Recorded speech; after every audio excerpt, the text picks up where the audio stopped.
यार मुझे ऐसा क्यों लग रहा है कि तुम में से कोई भी आदमी रेसलमेनिया 41 के लिए जोर ही नहीं लगा रहा है। और लोटन, तुम तो यार पुराने आदमी हो, कम से कम तुम्हें तो जोरदार माहौल बनाना चाहिए। अब तो सिर्फ माहौल ही तो बन रहा है, उसके अलावा कुछ होता ही कहाँ है। और रही बात रेसलमेनिया के लिए जोर लगाने की बात, तो हम इतनी मेहनत करें ही क्यों, हमारे पास है ही क्या। और सबसे बड़ा सवाल ये है कि इतनी मेहनत करके हमें मिलेगा क्या।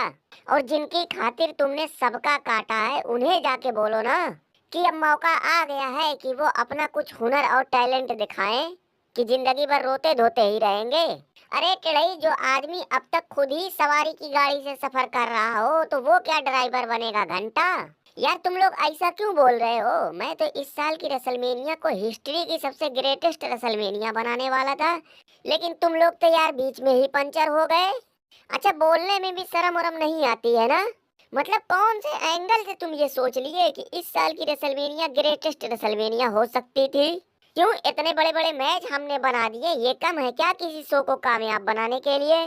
चाचा देखो, कहीं ऐसा ना हो कि इतने भारी भरकम मैचों का वजन ही रेसलमेनिया ना बर्दाश्त कर पाए। सही कह रहे हो रोमन, तुम बिल्कुल सही कह रहे हो। मेरे भी हिसाब से अब तक जितने भी मैच कंफर्म हुए हैं, सारे एक से बढ़ के एक वजनदार मैच हैं। अब तुम खुद ही देख लो ना कि लोटना वर्सेस केविन ओवन, दरोगा वर्सेस मोबिल गिरीश, और ये छिला हुआ मुर्गा और जे ऊसो का वर्ल्ड हैवीवेट चैंपियनशिप के लिए मैच, हरौदू वर्सेस रौदू खूंटा, और लास्ट में हमारा तुम्हारा और नंगू का मैच। सोचने वाली बात है यार, इतने भारी भरकम मैच अगर रेसलमेनिया में हो रहे हैं तो इस रेसलमेनिया को तो कामयाब होना ही चाहिए। हाँ, वो अलग बात है कि एक आध मैच को छोड़ के सारे मैच बेमतलब के हैं। रोमन ने यही सब देख के तो रेसलमेनिया में मेरा आने का इरादा ही नहीं था, वो तो बस केविन ओवन को सबक सिखाने के लिए मैं आया हूँ। और मैं एक बार फिर से तेरी यहाँ से लंबी छुट्टी करने के लिए आ गया हूँ। अरे केविन ओवन, ये किसका बकरा पकड़ लिया भाई। कुछ भी कहो, बकरा तो है बड़ा मस्त, इसकी बिरयानी बड़ी जोरदार होगी। और तू रे साला गुत्थर गोबर छिला हुआ मुर्गा, तू भी कुछ करेगा। भैया अब हम कुछ नहीं कर सकते हैं, जब ये साला बटेर जे उसो जैसे लोग रंबल जीतेंगे तो हमारे जैसे चैंपियन का तो यही हाल होगा। जे उसो, तेरे खिलाफ तो बड़ा बुरा माहौल बना हुआ है रे। यार यही तो मेरी भी समझ में नहीं आ रहा है कि लोग मेरे ऊपर इतना चिढ़े क्यों हैं।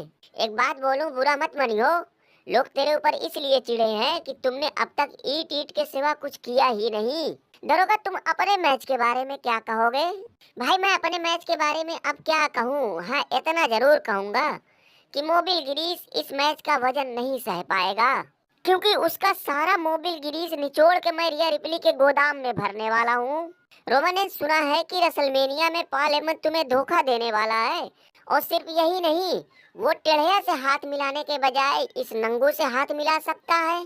पॉल हेमन के कहीं आने जाने से क्या फर्क पड़ता है यार, वो पॉल हेमन है, कोई लिथियम की खदान थोड़ी ना है कि जो वो जिसके साथ चला गया उसकी किस्मत चमक जाएगी। तू भी यहाँ तक पॉल हेमन के ही सहारे पहुँचा है, चला है हमें ज्ञान देने। हाँ तो हमारे अंदर खुद का अपना औरा था तब चमके, कोई पॉल हेमन की मेहरबानियों से नहीं चमके। क्यों नहीं, कर्टिस एक्सल और रायबैक भी हमारी तरह चमक गए, वो भी तो पॉल हेमन के ही चेले थे। रोमन ने तुम ही लोग कोई ऐसा कारनामा करो कि रेसलमेनिया का माहौल बन जाए। चाचा तुम हमारे पीछे क्यों पड़े हुए हो, हम तो वैसे ही जबरदस्ती मैच लड़ने के लिए तैयार हुए हैं। खुटवा को बोलो ना वो माहौल बनाए। तुम्हारे पास टैग टीम चैंपियनशिप है, मिड गार्ड चैंपियनशिप है, उनका तो ससुर कुछ कर नहीं रहे हो, उनके आजू बाजू कोई स्टोरी चला नहीं रहे हो, और हमारे पीछे पड़े हुए हो बेमतलब का। तुम्हारे दिमाग में अगर ऐसा है कि तुम्हारा सिर्फ एक ही चैंपियन है और वही पूरे डब्ल्यूडब्ल्यूई में चमकता रहे तो ऐसे नहीं चलेगा। सबसे बुरा हाल तो इन लोगों ने टैग टीम चैंपियनशिप का बना रखा है यार। मैं साला डायनासोर खूंटा द ग्रेट का मैं यहीं बैठा सुन रहा हूँ कि मेरे बारे में बहुत कुछ उल्टा सीधा बोला जा रहा है। ये शुक्र मना कि सिर्फ बोला ही गया, जूते चप्पल नहीं चलाए गए। अच्छा जाते जाते मैं एक बात बोलूं कि डब्ल्यूडब्ल्यू वाले आखिर सोच क्या रहे हैं, उनके दिमाग में चल क्या रहा है।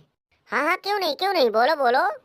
इनके दिमाग में इस वक्त यही चल रहा है कि उसी मुर्गे और बकरे को पकड़ो कि जो पकड़ते ही सोने का अंडा देना शुरू कर दे। टैलेंट वैलेंट से कोई मतलब नहीं, बस उसकी वजह से इनकी तिजोरी भरती रहे।